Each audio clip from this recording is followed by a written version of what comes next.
Good morning and welcome. My name is Miss Grew, and I'm a 4th grade teacher with the Gulfport School District. Today, our learning target is I can recognize angles as geometric shapes that are formed wherever two rays share a common endpoint and understand concepts of angle measurements. Let's talk about some key vocabulary for our lesson. Acute angle is an angle that measures more than 0 degrees, but less than 90 degrees. Degree, a unit of measure for angles. There are 360 degrees in a circle. Angle, a geometric shape formed by two rays, lines, or line segments that meet at a common point. Obtuse angle, an angle that measures more than 90 degrees but less than 180 degrees. Ray, a straight row of points that starts at one point and goes on forever in one direction. Right angle, an angle that looks like a square corner and measures 90 degrees. Vertex, the point where two rays, lines, or line segments meet to form an angle. Let's get started with our first practice problem. Which type of angle is between 90 and 180 degrees? Well, what do I know about a 90-degree angle? One of these is exactly 90 degrees. Which one would that be? A, B, or C? Exactly 90 degrees is C, a right angle. All right, now I have acute and obtuse left. And acute, when you think of acute, I want you to think of something that's cute, like a baby or a puppy, and you want to think of something small. And so we want something, if it's something small, it's going to be smaller than 90 degrees. So if it's less than 90 degrees, it's going to be acute.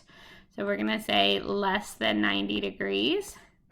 All right, and then that leaves us with obtuse. I want you to think bigger than 90 degrees. So obtuse is larger than 90 degrees, but it is less than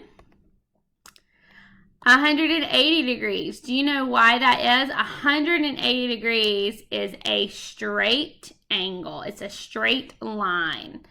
So we're going to pick B. Obtuse is between 90 and 180 degrees. All right, which type of angle is exactly 90 degrees? So we kind of just gave you the answer in the last question. What angle is exactly 90 degrees? It is a right angle.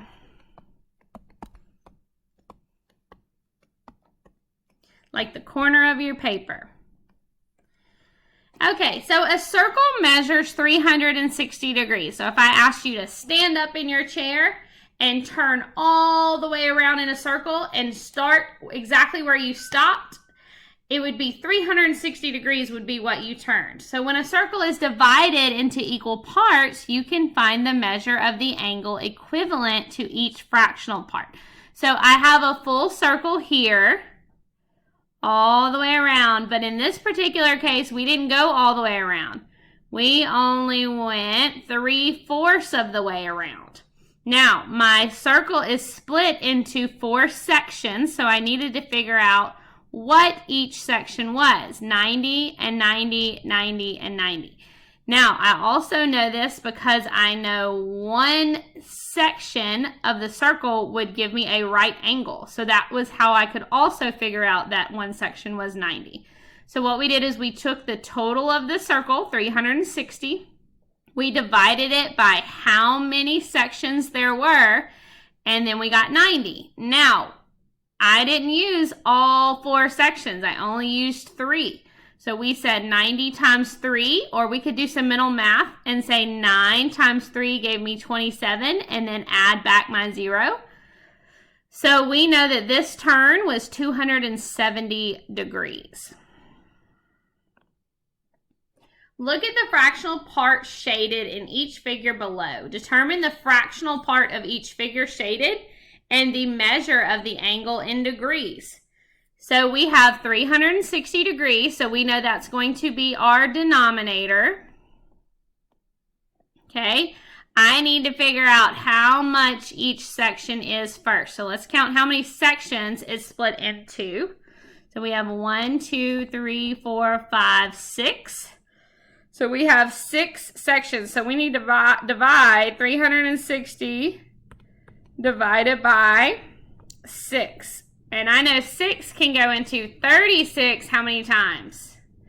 Very good. 6 times. 6 times 6 is 36. We're going to add our 0 back. So I know each section is 60 degrees. But I don't use all of them. I only used 1, 2, 3, 4, 5.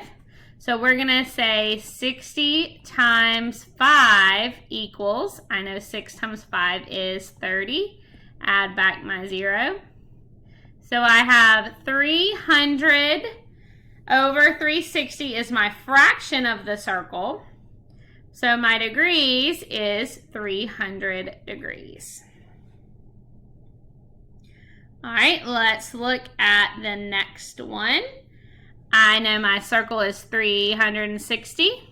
I know that each section, they split it into 3. So I'm going to do 360 divided by 3. And let's think, 3 times what gives me 36? 3 times what gives me 36? 3 times 10 gives me 30.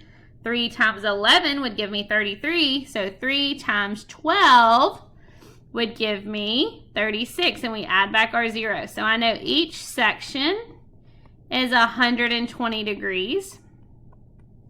Now, I'm not using all 3 sections. I'm only using 2. So I'm going to do 120 plus 120. That's going to give me 240. So 240 over 360 because my denominator stays the same. And so my answer is 240 degrees. Determine the measure of the angle in degrees of the shaded part of each circle below. So we know that the total is 360. I'm going to divide it by how many pieces we have, and in this circle we have divided it into 8 pieces. So I'm going to ask myself, I'm going to do some partial quotient, 8 into 360. Well, I know I can do 8 into 360. I know for sure I can do times. 8 times 4 would be 32, so I can do 8 times 40, which would be 320. Subtract and get 40. Now we're saying 8 into 40. I know 8 times 5 gives me 40. So 40 and 5 give me 45. So I know each section is 45. Now I have 1, 2, 3, 4, 5 times 45. So I'm going to draw my box method. 40 and 5. 5 times 4 is 20. 0. 5 times 5 is 25. 200 plus 25 gives me 225 degrees. All right, let's look at our next problem. Now our next problem, we're going to use what we know. We know that these angles are right angles. And so that means we automatically know that this one angle is going to be 90 degrees. All right, and our last one, let's see how many it's split into. 1, 2, 3, 4, 5, 6, 7, 8, 9, 10. So I know that 360 divided by 10, because I can do my mental math, would be 36, because I know 36 times 10 gives me 360. So I know each section is 36. So let's count how many sections of 36 we have. 1, 2, 3, 4, 5, 6, 7. So now we're going to set up our box model to do 36 times 7. 7 times 3 is 21. Bring down my 0. 7 times 6 is 42. And then I do 210 plus 42 gives me 252. Great job. Great job today. Let's recap on our I can statement for our lesson. I can recognize angles as geometric shapes that are formed wherever two rays share a common endpoint and understand concepts of angle measurement. Great job today. See you next time.